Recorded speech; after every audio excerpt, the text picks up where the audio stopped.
Thanks to you, tomorrow will be a new day in America.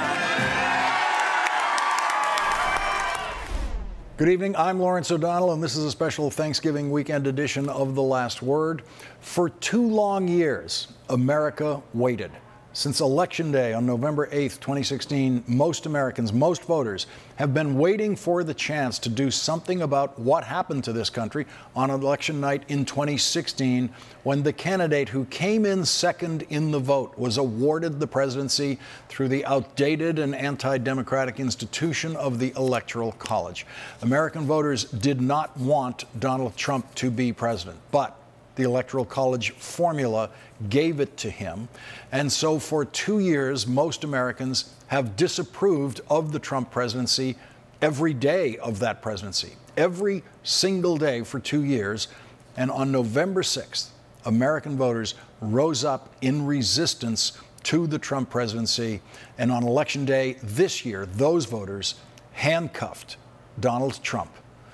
The day after Donald Trump was inaugurated, the resistance to Donald Trump took to the streets, not just in Washington, but around this country and around the world, in the biggest worldwide organized protest in history. And this year, that resistance won the House of Representatives, which is exactly what we would expect to happen to a president with a 38% approval rating, which is what Trump's approval rating was in the first poll taken after Election Day this year. Throughout the fall, the 38% president raced frantically around the country, holding 30 campaign rallies, saying unhinged and increasingly desperate lies. Pre-existing conditions are safe. Okay, the wall is under construction. The Democrat plan would destroy Medicare, socialist health care, where private plans are outlawed and abolished, or a nightmare of gridlock, poverty, and chaos. A lot of people say, I wonder who started that caravan. When he wasn't on the campaign trail, the 38% president used the White House to encourage U.S. troops to commit illegal killings. They want to throw rocks at our military fights back. We're going to consider it. And I told them, consider it a rifle. This is what endangered Republican candidates had to listen to when Donald Trump came to campaign for them. The one thing that has been really great about this whole endeavor is they used to say, he wears a hairpiece, he wears a hair. They don't say that anymore. Tomorrow, headlines, Trump in Nevada. It was terrible what he said. People always said, oh, this is going to be an easy job. I don't have to do this. The Republican candidate Trump was campaigning for at every one of those rallies that you just saw lost. Donald Trump said repeatedly that this election was about him, that he was on the ballot, and he lost. Donald Trump incessantly lied about Democrats, and they won. It was a huge victory for democracy in a country where democracy does not always win, as we saw in the last presidential election. 7.5 million more people voted for Democrats this time. The party got the most votes. The party that got the most votes actually won.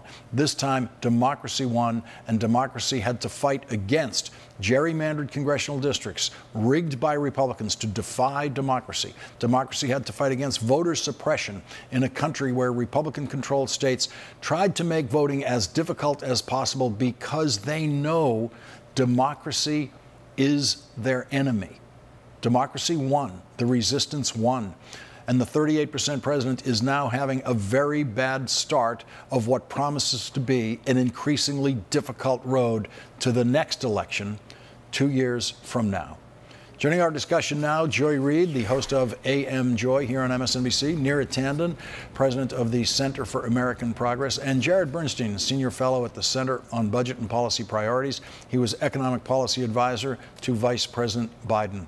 And Joy Reid, on election night, it looked very good for Democrats, and after election night, Democrats continued to win as they continued to count votes in congressional districts around the country. And we had all said that California could take a while to get its final vote counts in some of those districts, but they certainly continued to favor the Democrats.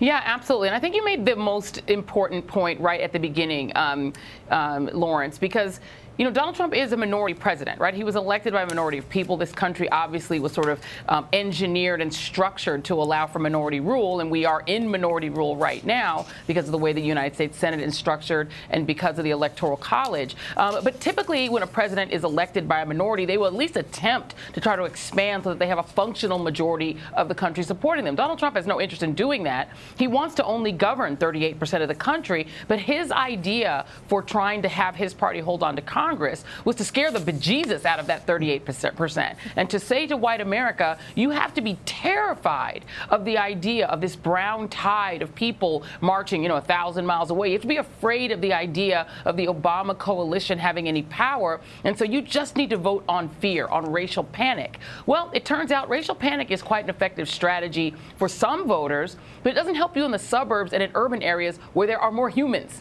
And so Democrats have a natural advantage in terms of winning popular votes because Democratic-leaning voters live where most of the population centers are. So Republicans got washed out in the suburbs and in the cities. They did well in the rural and exurban parts of the country. That's the divide. Republicans can do that math. They know that they have to work with a minority of voters. And so they do what they have to do. And a lot of times, that means voter suppression. And Neera, the #1 issue, according to the exit polls, was health care. And there was a fear involved there for health care voters. We had some of those voters on this program. They were afraid that Republicans would continue to try to take their health care coverage away and would not protect the patients who needed coverage with pre-existing conditions. And the exit polls showed that the Democrats won that argument. It showed that 57% believed the Democrats would better protect people with pre-existing conditions. 35% thought Republicans would. That 35% is presumably the Trump base. And Neera, I don't see what changes in that kind of poll in the next 2 years. I don't see why voters would think that over the next 2 years, Republicans would suddenly become the protectors of their health insurance. Well, I mean, most importantly, in the last few weeks of this election cycle, Republicans looked into cameras and lied to their constituents. They said, you had Josh Hawley, who did win, unfortunately, through a lie, but you also had Scott Walker, who campaigned saying he was opposed to pre-existing conditions, or supported pre-existing conditions, even though he just signed off on a lawsuit to get rid of it. And of course, the Republican Party for the last really almost decade has been out to destroy the ACA. And I think what, people talk about the messaging strategy of Democrats. The messaging strategy of Democrats was relentless to focus on health care. A lot of institutions were focused on that. Nancy Pelosi was focused on that. Chuck Schumer was focused on that. And even though Trump tried to change the subject to caravans and people you fear, Democrats were able to actually address this day in and day out. And at the end of the day, the Republican lies were found out to be what they were. Lies. Members of Congress who said they supported pre-existing conditions when they voted to gut the ACA lost in area after area. And I'd say, looking forward to 2020, the most important thing is that you have states that Trump won, Pennsylvania, Wisconsin, and Michigan. In those states, Democratic senators won and won handily. And also, new states came online that were competitive. Obviously, we have Senator Sinema, but we also have newly competitive states like Texas and Georgia. And that is a map that is deeply unfavorable to Donald Trump and one of the reasons why he's been so panicked since the day after the election. And Jared Bernstein, the exit polls showed that health care policy as an issue was twice as important as the economy as an issue. We've never seen that before, but a good economy is not especially reassuring when you could lose your health insurance and lose your financial solvency because of it. Yeah, no question. I mean, yes, we have a strong macro economy and GDP is posting good numbers. The unemployment rate is low, but that's not the kitchen table issue. The kitchen table issue is is that growth reaching you? Because you get all the GDP growth you want, but it doesn't put food on the table or pay the rent if it's not reaching you. And secondly, of course, healthcare is a key issue. And here's the disconnect with the economy. Look, I like to say the following. if you're hungry and you're starving, you go to the supermarket, they don't have to feed you. But if you're sick and you go to the hospital, they have to treat you. That tells you right there that health care is not a normal market good. And all of the Republican nonsense about, your skin in the game and get competition into the sector, you're going to compete with insurers, that completely fell flat on people who want the government to ensure that their pre-existing conditions are covered and that affordable care is out there, is something that they can access. And meanwhile, the Trump administration fought us tooth and nail. As Neera said, there were a lot of lies going on out there. I think the problem is, and you were exactly right, you teed it up just right, we have won that argument, but that doesn't mean healthcare is not under assault. It is. And we have to protect that victory under a deep sabotage to the Recovery Act, to the Affordable Care Act that's going to be ongoing. And Joy, there's bad news in the internals of the exit polls for Republicans, including this one about the younger voters. It showed that 61% of voters 18 to 44 voted Democrat. Only 36% of those voted Republican. And then for the voters 45 and above, it was basically a tie between the two parties, 49-50. That's a statistical tie, but a giant margin in favor of the Democrats among the youth vote and new voters. Yeah, and the problems for Republicans don't get better over time. They just get worse, because that younger cohort is the way it is because it contains more people of color. And the cohort behind them has even more people of color. So as those voters get to an age where voting is important to them, they're only going to lean more and more toward the Democrats. Look, people want very basic things from government, fairness, protection, and particularly among people of color, they do look to the federal government to protect them on things like health care and civil rights. Republicans don't want to do that, so everyone that is not already, tied to them in a deeply ideological way or part of the cult of personality of Trump are going Democratic. So you also saw younger voters increase their vote share up into the 30s. About 31% of younger voters turned out. That's terrible news for Republicans. It takes a while for someone to mature into the age when they really vote consistently. But millennials, there are more of them than baby boomers, and there's about to be more voters who are millennials than voters who are baby boomers. None of this is good for Republicans. But I will say, Lawrence, it's also not good if Democrats, now that they have power in states, don't make moves immediately to shore up the Voting Rights Act, to shore up voting rights, because Republicans have shown how they react to demographic disaster. They suppress those votes. They go after those voters and try to make it hard for them to vote. So Democrats who have now gotten back a lot of states need to start protecting voting rights in those states.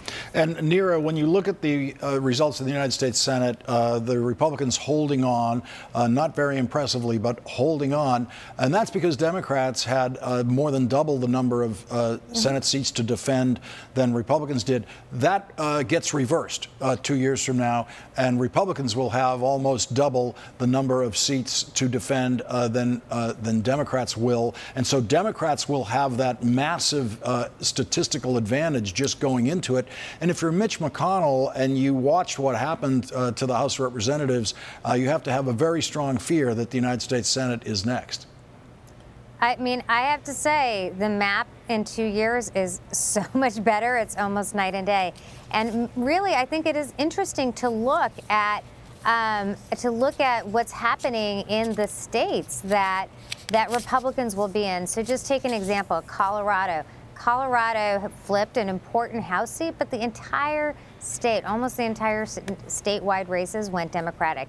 They have really become a blue state, and Cory Gardner has been hook, line, and sinker with Donald Trump. Susan Collins, who really just did everything she could to help Kavanaugh in the end. She faces a very changed map. Not only did a Democrat take the governor's race, Democrats made real gains in Maine, and it seems, there's a lot of change at the congressional level. So I would say what's fascinating about this is looking under the cover. There's been so many transformations. The Iowa delegation went from 3 Republicans, 1 Democrat, to 3 Democrats, 1 Republican at the House level. There are really big changes across the country in a way that should make Republicans in the Senate and in the White House deeply skeptical. But let me just say one word, which is Joy is absolutely right. When Republicans come into power, they think about ways to suppress the vote. it's critical that Democrats come into power and expand the vote. Joy Reid, Neera Tanden, Jared Bernstein, thank you all for starting us off tonight. Really appreciate it. And when we come back, Michael Moore's reaction to the big wins by Democrats and his predictions about what's next for Democrats. And later, my exclusive interview with Captain Sully Sullenberger, why he spoke out during the election campaign to urge voters to vote for Democrats, and what he would say to President Trump if he had the chance.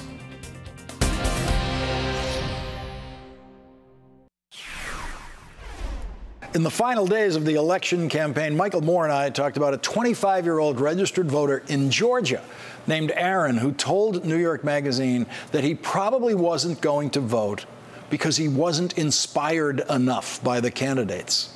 The non-voters are the largest political party in the country. Mm-hmm. Trump got 63 million votes. Hillary got 66 million. Non-voters in the last election, over 100 million. And usually midterms, over 120 million. They're the largest political force. So what I would say to Aaron and other non-voters is, first of all, I understand why a lot of you don't vote. I understand why you think the system is corrupt. It is. I understand why you think the candidates sometimes just look like a bunch of old party hacks. They are. I understand why you're fed up, and especially where I come from in the Midwest, why you're so upset at how the system has failed you.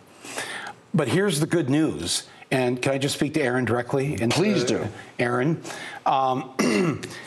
You have more power than Lawrence or I or anyone else because you belong to the largest political force in the country. All the non-voters out there, you need to understand you hold the power over this election. You control it. You can show up on Tuesday and stick it to the man in a way nobody's ever been able to do it because you, these non-voters, Lawrence, are going to control this election. We don't know if Aaron decided to vote in this election, but we do know more people turned out to vote than ever before in a midterm election. For the first time ever, the total vote across the country exceeded 100 million voters in a midterm election. After the election, Michael Moore put the Democrats' big wins in perspective. It is an amazing victory, and I am not one to come on this show with a lot of optimism, as you know, from the past. Nobody should miss the point. All the points you just made were right on, especially the point that this victory on Tuesday was larger than the Tea Party victory in 2010, larger than the huge wave where the Democrats took over Congress in 2006. It can't be stated enough or strongly enough just how over-the-top awesome this victory was on Tuesday. And what you just pointed out, I think, is so important. Not just the victory in terms of number of seats, not just the fact that millions more Americans voted for Democrats as opposed to Republicans. Millions more, okay? The so-called popular vote, which we already know that we are the majority because we won by 3 million 2 years ago. But this was huge. But also what you just said, how the 317 districts that moved further to the left, 117 districts that Republicans actually won, but the number of people who came out and voted for the Democrat, especially the progressive Democrat, that moved. It all moved. This is the new America that you've got on your screen right now. That is the America that we live in. And what gets really, I think, confusing for some people when we put up the map and we show the big red swaths of red across the country, it has a weird and wrong impact on people because it makes it look like the country's so red, but people don't live in those large desert and mountain and prairie areas. I mean, people live there, but small numbers of people live there. Each congressional district is the same exact number of votes, roughly 775,000 each. If there was a way to do the map where we actually built the map and showed by population how large this area of the country is, or this area of the country, by population, you would see the bluest of blue. You'd need sunglasses. There'd be so much blue on the screen on the map if we actually showed the map by the size of its population, not the size of how many acres the state has. So this was an election. This is, and people are, they still got the Senate. Yes, they have the Senate, but that's because that's not a democratic election. That's not a one person, one vote. Not true democracy doesn't mean that Delaware gets the same number of votes in the Senate as California with 40 million people who live there. If it was a true democracy, the Senate would be proportional to the actual numbers of the country. So we have to fix that. We have to get rid of the Electoral College. We need to have preferential voting systems where you vote your first choice and your second choice. We'll get a more accurate reading of what people really want representing them. That's to come. This was a huge first step. It's 1 down, 2 to go. The next one to go is before the Senate. It's probably going to be the White House. And that may happen within these 2 years, depending on what happens in Congress. How far those votes in the Senate. Remember, 5-6 Republicans would have to have what John Kennedy called a profile in courage, a moment of conscience, if it comes to the point where the Mueller investigation and the investigation that the House committees are going to do in terms of showing just how badly Trump has violated the law, how much will Republicans be able to tolerate their president being a lawbreaker, being a criminal? We'll find out. But I think that this is a very exciting time for us.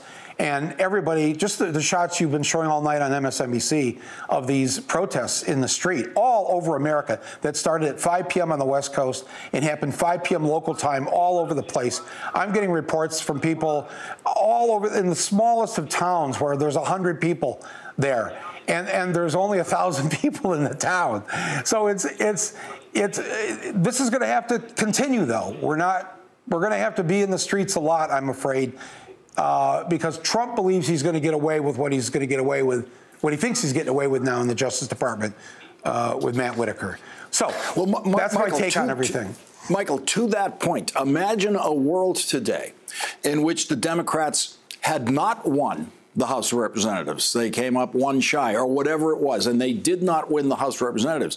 The current, what some are calling the fake Attorney General, because this title of acting Attorney General, legal scholars are saying, many legal scholars saying he's been illegally installed there. This is an unconstitutional appointment, so I am reluctant to even give him the title. He has the office. He can sit in that chair at that desk, but I don't know what title he really has.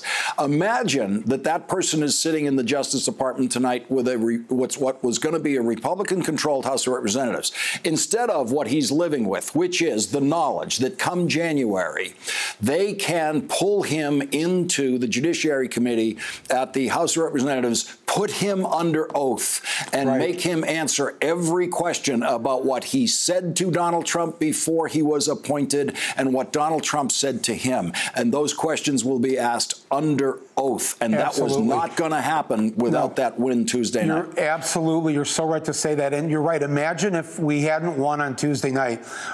First of all, I think there were so many people anticipating that possibility after what happened in 2016. I heard that pharmaceutical companies were actually developing an antidepressant just for Democrats, a Democratic antidepressant.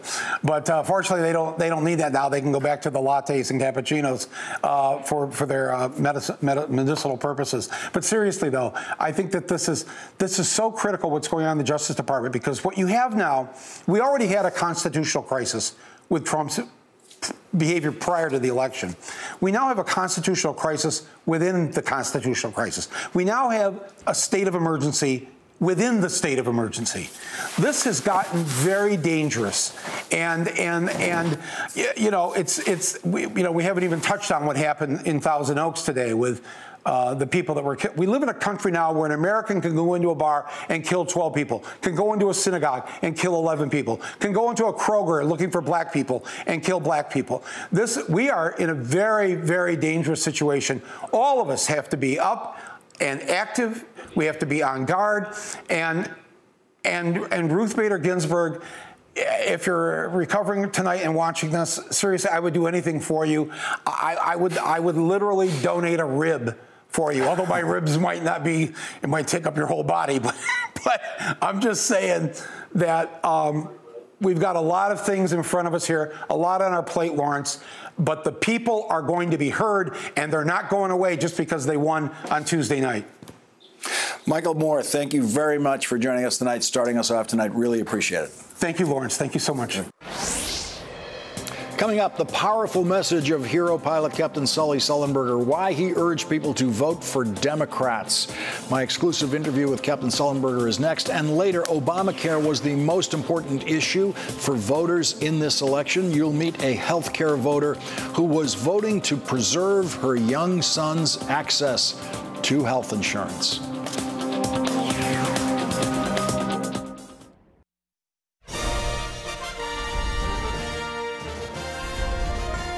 Captain Chesley Sully Sullenberger instantly became regarded as a hero worldwide after he safely landed a passenger aircraft on the Hudson River, saving the lives of all 155 people aboard. He was played by Tom Hanks in the movie entitled Sully. And since then, he says he has an obligation to use his celebrated status for good. And in an op-ed piece this week, he said, "I feel that I now have yet another mission as a defender of our democracy. The fabric of our nation is under attack while shame, a timeless beacon of right and wrong, seems dead. This is not the America I know and love. We're better than this." Joining our discussion now, Captain Sully Sullenberger. This really is an honor to have you here. I greatly appreciate you joining us here on this election special coverage. What moved you to write this op-ed piece? How could I not? I felt an intense obligation to act, not just to watch, to put my voice out there, to vote, to try to make a difference. I think that's an obligation each of us has in this critical time. We can't just yell at the TV. We have to do something. We have to vote. You say in the piece that for most of your life you were a registered Republican. Yes. But you always voted as an American. Absolutely. What does voting as an American mean to you now? It means not in a partisan fashion, but in a fashion according to our values, in a fashion according to the threat that we're facing. This is not normal. What is happening in this country is not normal. My original title for the op-ed was Mayday, Mayday, Mayday, which of course is the international signal for distress about a grave and imminent threat that requires immediate assistance. I am as concerned about the state of this nation as I have been in a half-century since the turbulent year of 1968, and in some ways, even before that. It's reminiscent in some ways of Friday, November 22nd, 1963, and October 1962. I learned from my father, a naval officer in World War II, and in my military service, the responsibilities, the awesome responsibilities of command, that with great authority comes great responsibility. I learned that a leader leads from the front. The leader should be the first to face the threat and the last to safety, not the reverse. A leader leads by example, according to core values that frame one's decisions, that serve as guardrails to prevent ourselves and our organizations from making egregious errors. A leader leads with respect, in an environment of mutual respect, where respect must be earned. But most important, a leader helps everyone serve a cause greater than themselves. It can't just be inwardly focused. Right now, that's not happening. This is one of the greatest threats this nation has faced in my lifetime. The things you just cited historically by date were the Cuban Missile Crisis, the assassination of President Kennedy, 1968, which saw the assassination of Bobby Kennedy, the assassination of Martin Luther King. The height of the Vietnam War. Yeah, height of the Vietnam War, 16,000 dead in Vietnam that year, American soldiers. As the darkest experiences of your lifetime and mine. I remember. And we can all remember where we were when we first heard about them. And you're comparing this period to that kind of darkness. That is the threat that we face. And people who know me or have heard me or seen me know that I do not exaggerate. I don't need to. I want you to listen to some people like you who have been, in their case, lifelong Republicans, actively working in the Republican Party to elect Republican presidents and other Republican candidates, and see if you share some of their feelings. Let's listen to this. party of Trump must be destroyed politically. I am urging everybody to vote straight ticket Democratic in November because I think it is imperative to get some checks and balances. I left the party about 5 weeks ago. I think Democrats should take the House. I think we'll be safer in a divided government. I think it's really important that Democrats take over the House and or the Senate. I think that any White House is improved by having a check and a balance. This White House more than any other. And those are people, Nicole Wallace, Steve Schmidt, who tried to elect John McCain president. They've all worked for the election of Republican presidents prior to Donald Trump getting that nomination. When you hear those people talking, are they speaking to you? Is that your experience as a voter? They're speaking with me. With you. That is my experience. Right now, the majority party in the House and the Senate are not fulfilling their oath of office. They are not acting as a check and balance, and we must replace them with those who will. There's another line that you have in your piece where you say, all leaders must take responsibility and have moral compass grounded in competence, integrity, and concern for the greater good. The moral compass seems to be absent. I can't find it when I look at the Republican leadership in Washington now. If it is there, they're not listening to it. They're not looking at it. What do you think, if you could have a moment with the President of the United States, if you could have a minute with him, what would you want to tell him about the way he does his job? I don't think he's either capable or willing to change. I think he is remarkably incurious and doesn't value learning. Instead of talking to the current occupant of that office, I'm talking to the American people. I'm saying, you are the ultimate check and balance. It is up to us. As I said in my piece, we cannot wait for someone to rescue us. We must do it ourselves. Everyone, everywhere, must vote in massive numbers. Your op-ed piece came out after the mass murder in the synagogue in Pittsburgh a week ago today. Did that have an effect on your sense of urgency about this? Yes. I had written this piece in its early forms a month ago. Mm-hmm. I've been refining it, trying to shorten it since then. But yes, this is even more of a crisis than it was when I began writing the piece. The way we see the president campaigning tonight, as I said earlier in the show, I can't find something he said that's actually honest on the campaign trail, that is truthful, that isn't just utterly false. And so I don't want to present what he's actually saying. And there are people who see that as one-sided, as if, and my approach to it is, I'm trying to present what we do here on the side of the truth. And that seems to be a new challenge, the likes of which we've never had, and also for voters to sort out truth. It has become much more of a challenge than it used to be. And that's one of my great concerns. And that's why I compared it to these historic events. You know, we're not facing a nuclear annihilation at the moment, but we're facing a more pernicious challenge. This breakdown of the fabric of our society and our willingness to even agree on the same facts. And going forward, you intend, I know you don't want to get into specific candidates, but your suggestion to people is you should be voting against the Republican control that now controls all of Washington. Yes. As a former Republican, I've already voted, and I voted for Democrats. And how uncomfortable is this for you? You've lived your life without being public politically. Most people do. Most people go their entire lifetimes without making a public political statement. And for people who have to do it the first time, I've always noticed that it is uncomfortable and awkward, to put it mildly. Not at all. It's freeing. It's necessary. It's useful. It is my duty.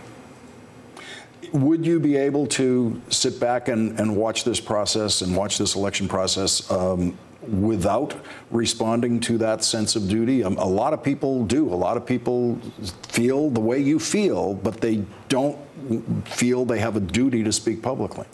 I could not let my silence or civility connote acquiescence.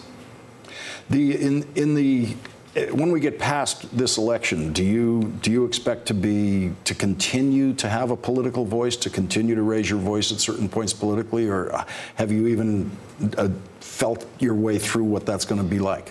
I'll let you know after Tuesday. Okay. We will hear from you when we hear from you on this. Captain Sullenberger, I can't tell you, this is really one of the great honors in the history of this show to have you at this table. I really appreciate you coming in tonight. Thank you, Lawrence. Thank you very much. Really appreciate it. Coming up, a healthcare voter whose son has a pre-existing condition. She will be joined by the new Democratic Congresswoman who she helped elect. Time for tonight's winner. We weren't able to get to all of the winners on election night, and so our coverage of the winners will continue.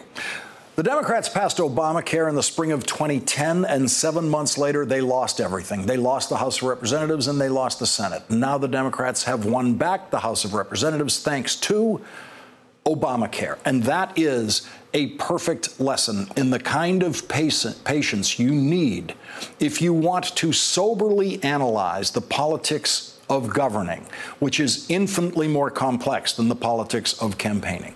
Republicans publicly warned Democrats that passing Obamacare would be a political loser for them. And they had reason to believe that. It always had been. Democrats suffered an historic loss in 1994 after pushing similar health care legislation championed by then First Lady Hillary Clinton.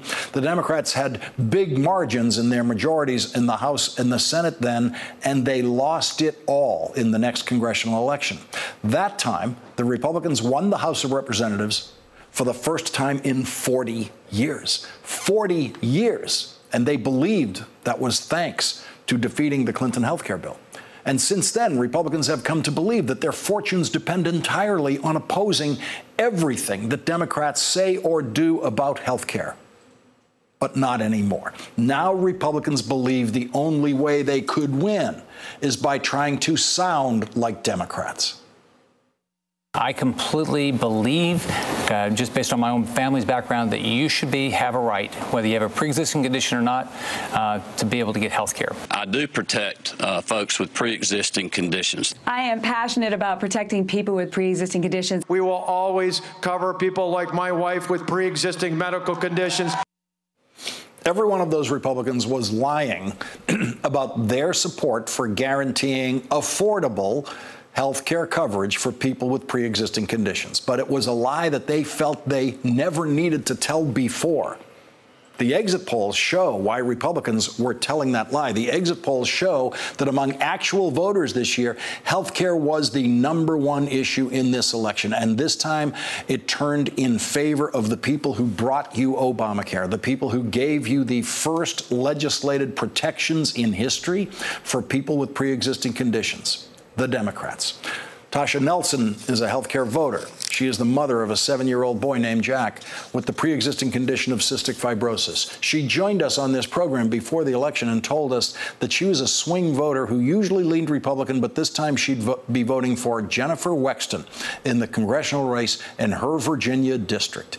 Jennifer Wexton crushed the Republican incumbent, Barbara Comstock, 56-43. When we come back, tonight's winner, Congresswoman-elect Jennifer Wexton and healthcare voter Tasha Nelson.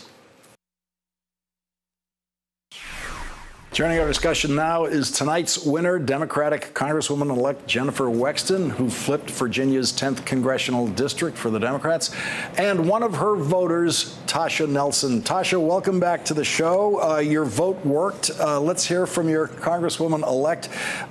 Jennifer Wexton, you apparently won the biggest margin of any Democrat who flipped a Republican district. How did you do it? Well, with the help of hundreds of moms just like Tasha who were voting based on issues that were really important to them, like health care and gun violence prevention. There's no stopping these moms when they set their mind to something. And Tasha, I know you haven't been as politically involved before as you were this time around. How does it feel to get that win? Amazing. In the 30 states that are not part of the Texas versus the U.S. ACA, we can breathe a little easier that pre-existing conditions are not being targeted. We get to take a break. We get to be with our kids. There are still 20 states at jeopardy. And Tasha, I'm going to read this Christmas card that we read before when you were on the show that your son Jack sent to Tim Kaine, and it was his health care wish for 2018, and it said that his wish was simply, don't die. And you asked him what he meant, and he said, I'm scared I'll get super duper sick and go to the hospital and they will say I might die. And Congresswoman-elect Wexton, when you see notes like that, when you meet constituents like Tasha, how does that steer your view of both the issue and how to deal with the issue publicly? It's heartbreaking. I mean, no 6-year-old should have to think about their own mortality, and no parent should have to go through that either. And there are things that we can do. You know, there are things that we can do at the legislative level to help ensure that everybody has access to affordable, quality health care.